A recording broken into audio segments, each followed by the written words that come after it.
الحمد لله رب العالمين ولي الصالحين ولا عدوان إلا على الظالمين، وصلى الله وسلم على نبينا محمد وعلى آله وصحبه وسلم تسليما كثيرا إلى يوم الدين. أيها الأحبة، نحن معكم في الحلقة 11 من سيرة النبي صلى الله عليه وسلم، وبإذن الواحد الأحد أننا سوف نختم العهد المكي الذي عاشه النبي صلى الله عليه وسلم. وتوقفنا وإياكم أن الوفود بدأت تكثر من مكة إلى المدينة هجرة من كفار قريش ومن عذابهم ونكالهم بالمسلمين. وكان من الذين أراد أن يهاجر أبو بكر رضي الله عنه، فأمره النبي صلى الله عليه وسلم أن يبقى. ومع رؤية الكفار قريش أولئك الوفود ذاهبون إلى المدينة بدأ ينتابهم الخوف والهلع، وأرادوا أن يجمعوا أمرهم على أمر يردون أبناءهم وبني جلدتهم من الخروج من مكة إلى المدينة. فاتفقوا واجتمعوا في دار الندوة، واجتمع رؤساء كفار قريش أمية بن خلف وأبو جهل وهشام والبحتري، واجتمعوا لكي يخططوا ماذا يفعلون مع هذا الموقف. فلما حددوا المكان في دار الندوة وهم داخلون في تلك الدار، إذا أتاهم رجل كبير في السن من شيوخ نجد. قال: من أنت؟ قال: أنا من شيوخ نجد، وهو إبليس قاتله الله. فقال: ماذا تريد؟ قال: سمعتكم تصنعون أمرا تردون به هذا الرجل، فأردت مشاركتكم. فرحبوا به وجلسوا جميعا في دار الندوة يتناقشون في أمر النبي صلى الله عليه وسلم. فتداولوا الأمر، فمنهم من قال: ننبذه ونخرجه ويذهب أينما شاء. فقام الشيطان وقال: ليس برأي سديد، فإنه إن آمن فإنه صاحب لسان وذو كلام مؤثر، فلو اجتمع معه قوم وكثروا جاءوا إليكم وأخذوا بلادكم وأموالكم. وبينهم يتداولون الأمر، قال أبو جهل: أنا لدي أمر أو فكرة لم تطرأ على بالكم. قالوا: وما هي؟ قال: نجتمع أقوى الرجال منا رجل واحد، وكل واحد منا معه سيف ويضربه ضربة واحدة عند خروجه في صبيحة يوم. فقام ذلك الشيخ وهو إبليس وقال: نعم الرأي رأيك. فأيده من في دار الندوة، وخرجوا من ذلك المكان وقد اتفقوا على أن يفعلوا ذلك الأمر. وأنزل الله جل وعلا على النبي صلى الله عليه وسلم أن لا يبيت في فراشه تلك الليلة. فذهب في الهاجر إلى أبو بكر رضي الله عنه، وقال النبي صلى الله عليه وسلم: أخرج من عندك. فقال أبو بكر: يا رسول الله، ليس لدي إلا أهلك. فقال عليه الصلاة والسلام: إنه أذن لي بالهجرة. فقال أبو بكر رضي الله عنه: أو الصحبة يا رسول الله؟ قال: نعم. فدمعت عين أبو بكر رضي الله عنه. تقول عائشة: والله ما كنت أرى أحدا يدمع فرحة حتى رأيت أبي ذلك اليوم يبكي فرحا بصحبة النبي صلى الله عليه وسلم. فقد جهز أبو بكر ناقتين وأكثر علفهما مدة قيل ما يقارب من الشهرين. فلما أتى المساء أمر النبي صلى الله عليه وسلم علي بن أبي طالب رضي الله عنه أن يبيت في فراشه، وأن يأخذ بردته التي يتدفأ بها وينام على فراش النبي صلى الله عليه وسلم. بات علي وخرج وانتظر النبي صلى الله عليه وسلم منتصف الليل، ثم خرج وكفار قريش ما يقارب 10 مجتمعون عند باب النبي صلى الله عليه وسلم. فأخذ عليه الصلاة والسلام حفنة من تراب، ثم بدأ يرميها على رؤوسهم ويقول: وجعلنا من بين أيديهم سدا ومن خلفهم سدا فأغشيناهم فهم لا يبصرون. ثم ذهب إلى أبو بكر رضي الله عنه وخرج بتلك وأذن لأبو بكر، ثم خرجوا من مكة ولم يأخذوا معهم الناقتين. فلما قرب الصبح مر على أولئك الرجال الكفار رجل وقال: ما بكم؟ قالوا: ننتظر محمد حتى يخرج. فقال: شاهت وجوهكم، قد خرج محمد منذ زمن، يعني منذ وقت طويل. فنظروا إلى ثقب الباب فوجدوا أحدا نائم على الفراش، قالوا: لا زال نائما. فلما أصبح الصبح فتحوا الباب لأنه طال عليهم، فلما نزعوا الفراش فإذا هو علي بن أبي طالب رضي الله عنه. عاد كفار قريش يذهبون يمنة ويسرة، وذهب النبي صلى الله عليه وسلم إلى غار الثور، ومكث هو وأبو بكر 3 أيام. القصة يرويها صفي الرحمن مبارك فوري لما وصلوا عند الجبل، وقد كان النبي صلى الله عليه وسلم محتفيا، أي ليس لديه حذاء، وكان الجبل صعبا وذو حدة، يعني لا يطعه أحد بقدمه يتألم. فقام أبو بكر رضي الله عنه وحمل النبي صلى الله عليه وسلم بين يديه ثم صعد به إلى الجبل. لما وصل أبو بكر إلى الجبل قال: والله لا تدخل حتى أتفقد أنا الغار. فدخل أبو بكر ووجد ثقابا يخشى أن تخرج منها حية أو عقرب، فبدأ ينزع من ملابسه ويسد تلك الثغار حتى لم يبقى معه شيء، فوضع ركبته على أحدهما وقدمه الأخرى على الأخرى، ثم قال: أقبل يا رسول الله. فدخل النبي صلى الله عليه وسلم وكان منهكا، ثم وضع رأسه على فخذ أبو بكر ونام صلى الله على نبينا محمد. وبينما هو كذلك فإذا بحية تخرج من تلك الثقاب وتلدغ أبو بكر رضي الله عنه. ما حرك ساكنا رضي الله عنه مخافة أن يوقظ النبي صلى الله عليه وسلم، فإذا بالسم يدخل في أرجاء جسم أبي بكر رضي الله عنه، فتدمع عينه فتسقط تلك الدمعة على جبين النبي صلى الله عليه وسلم، فيفيق عليه الصلاة والسلام، فيقول: ما بك يا أبو بكر؟ قال: لدغت يا رسول الله. قال: أرنيها. فرآها النبي صلى الله عليه وسلم فبصق عليها فكأنه لم يجد شيئا. ثم في تلك اللحظات أمسكوا بعلي بن أبي طالب وحبسوه ليبحثوا عن محمد صلى الله عليه وسلم. قام أبو جهل مباشرة وعلم أن صاحبه لن يدعه، فتوجه إلى بيت أبو بكر رضي الله عنه، فطرق الباب. خرجت له أسماء فقال: أين أبوك؟ قالت: والله لا أعلم أين هو. فكان فاحشا متفحشا قاتله الله، فضربها على وجهه حتى سقطت. ثم بدأوا يبحثون يمنة ويسرة، ويبحثون عن النبي صلى الله عليه وسلم وصاحبه. وكان ذلك الغار الذي مكثوا فيه في اتجاه اليمن، لأنهم يعلمون أن جهة النبي صلى الله عليه وسلم إلى المدينة، ولكي يغمع عليهم توجه إلى ذلك الغار في جهة أخرى مقابلة. وفي تلك الأيام 3 كانت تلك الأسرة العظيمة المباركة التي تحركت بكل أركانها في الدعوة وفي نصرة هذا الإسلام، وهي عائلة أبو بكر رضي الله عنه. أولا كانت أسماء تصنع الطعام وتذهب به إلى أبيها مع النبي صلى الله عليه وسلم، وابن أبو بكر عبد الله يذهب إلى قريش ويجلس معهم فيأخذ الأخبار، فإذا أتى الليل ذهب إلى النبي صلى الله عليه وسلم مع أبيه وأخبرهم بكل جديد. وكان راعي الغنم، غنم من أبو بكر رضي الله عنه، يدرك خطوات عبد الله بن أبي بكر حتى يمسح بها بغنمه لكي لا يعرف الناس أثر ذلك المكان. فكان المنزل بأكمله كلهم نصرة للنبي صلى الله عليه وسلم. ولذا ما أروع أن تعيش الأسرة بأكملها تنصر دين الله جل وعلا، وتنصر النبي صلى الله عليه وسلم بكلمة أو بدعوة أو بموقف. ما أجمل هذه الأسرة المباركة، أبوهم وبنتهم وابنهم وراعيهم وكل من معهم يخدمون الإسلام.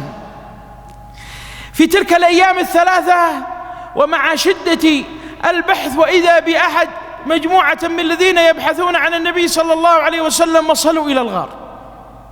والروايات مختلفة، قيل أنه كان هناك عنكبوت صنع بيتا على ذلك الباب، وقيل أن حمامة أتت وبقيت، وقيل هذه روايات ضعيفة ولم يكن هناك شيئا. فوصل القوم حتى عند باب الغار، فقال أبو بكر: يا رسول الله، والله لو نظر أحدهم إلى قدمه لرآنا. فقال النبي صلى الله عليه وسلم الواثق بموعود الله ونصرته: يا أبا بكر ما ظنك باثنين الله ثالثهما. انظروا إلى الإيمان والثقة والثبات من النبي صلى الله عليه وسلم. وبدأ الأمر في شدته فقالوا: من يأتي بهما حيان أو ميتان له 100 ناقة على كل واحد.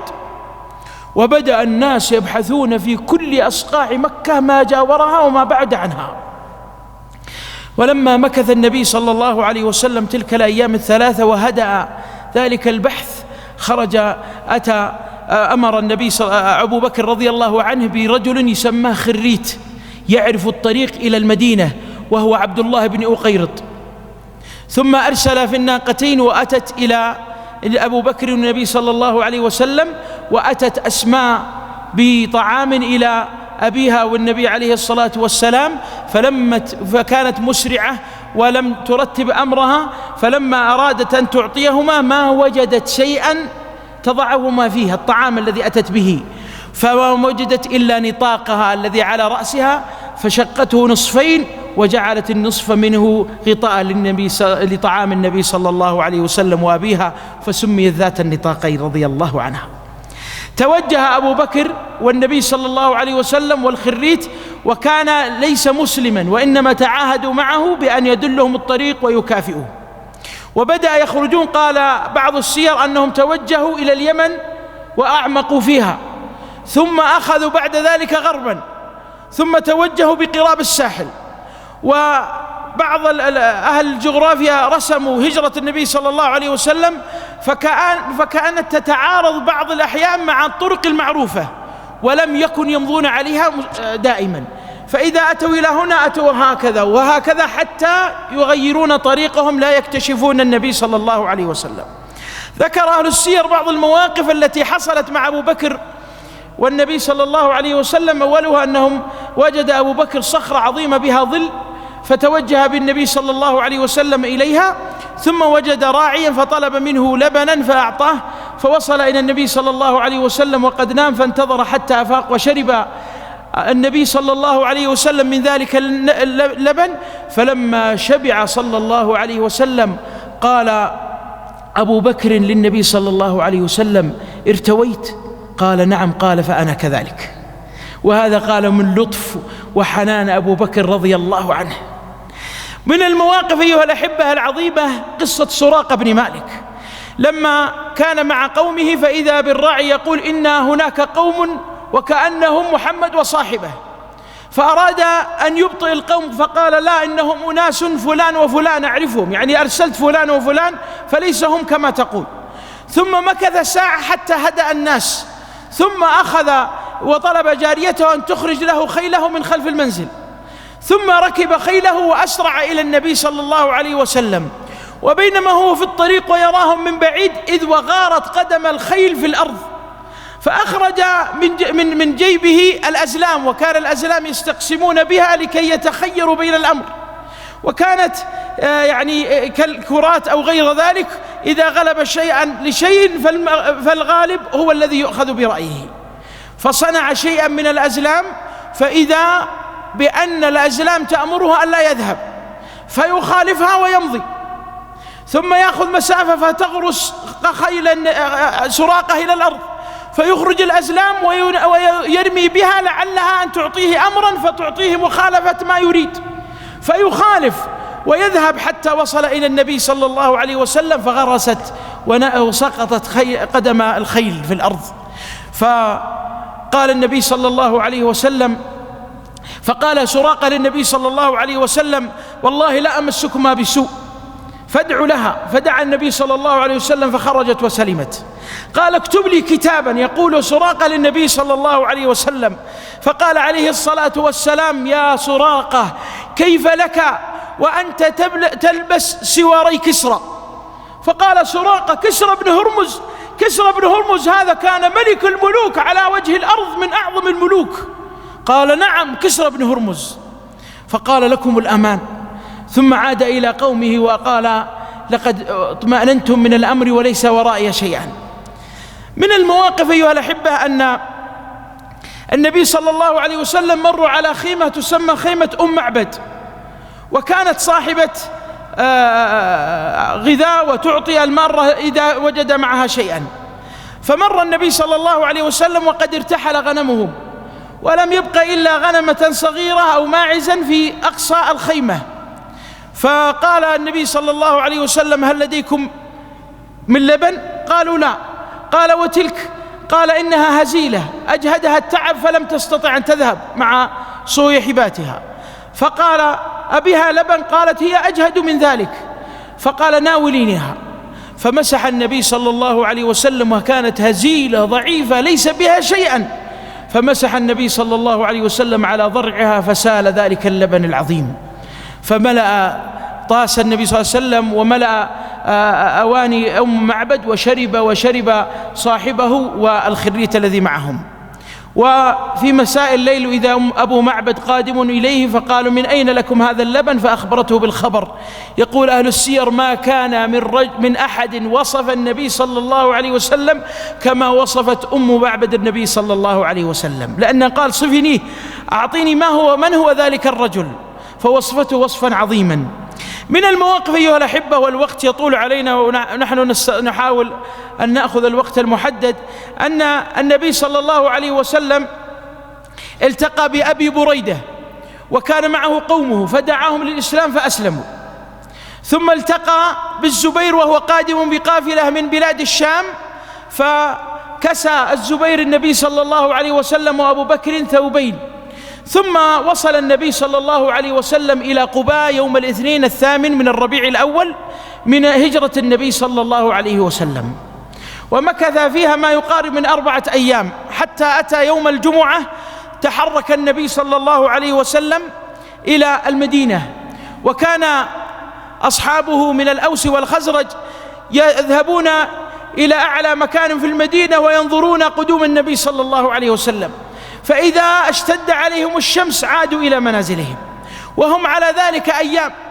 فلما أتى ذلك اليوم واشتد عليهم الحر والهاجرة عادوا إلى بيوتهم، فإذا بأحد من اليهود رأى النبي صلى الله عليه وسلم وصاحبه، فقال بأعلى صوته: هذا جدكم الذي تنتظرون. فقدم الصحابة رضي الله عنهم من الأوس والخزرج بسيوفهم ورماحهم وعدتهم يستقبلون النبي صلى الله عليه وسلم، فكانوا يرحبون به، والأطفال ينشدون: طلع البدر علينا من ثنيات الوداع، وجب الشكر علينا ما دعا لله داع. وبدأ الناس يفرحون، وخرجوا النساء والصبيان، كل من في المدينة يستقبلون النبي صلى الله عليه وسلم. ولذا دخل النبي صلى الله عليه وسلم يثرب، ثم سميت بعد دخوله مدينة رسول الله صلى الله عليه وسلم. لما دخل النبي عليه الصلاة والسلام بناقته، فإذا كل قبيلة تمسك بخطام ناقته ويقولون: إلى المنعة والقوة يا رسول الله، اذهب إلينا، يعني أبت عندنا، ابق معنا. فيقول عليه الصلاة والسلام: دعوها فإنها مأمورة. فينطلق النبي صلى الله عليه وسلم وهذا الوفد العظيم من الصحابة يمرون مع النبي صلى الله عليه وسلم. من الروايات أنه بقي النبي صلى الله عليه وسلم فلم يعرفوه، لأن أبو بكر كان أكبر منه سنا، فلم يعرفوا من هو النبي صلى الله عليه وسلم. فلما اشتدت عليهم الشمس قاموا يغطون عليه الصلاة والسلام ليستظل، فعرفوا أنه رسول الله صلى الله عليه وسلم. انظروا إلى تواضع عليه الصلاة والسلام، ما عرفوه إلا بأنه أرادوا أن يظللوه من الشمس عليه الصلاة والسلام. لما مضى بناقته، وكان النبي صلى الله عليه وسلم يرغب أن يبيت عند بني النجار لأنهم خواله، فقال النبي صلى الله عليه وسلم: دعوها فإنها مأمورة. ثم ذهبت إلى قريب من مكان المسجد الحالي الآن، ثم بركت، ثم قامت وتقدمت مسافة، ثم عادت إلى المكان الذي بركت فيه فجلست. فنزل صلى الله عليه وسلم، فإذا أبو أيوب يمسك بخطام الناقة ويذهب بها إلى منزله، فإذا هم من القوم ينادون النبي صلى الله عليه وسلم: هلم إلى المنعة، هلم إلى مكاننا. فيقول عليه الصلاة والسلام: الرجل مع رحله، يعني ما دام راح الرحل عند أبو أيوب فالرجل مع رحله. فتوجه النبي صلى الله عليه وسلم إلى أبو أيوب وبات عنده تلك الليالي العظيمة.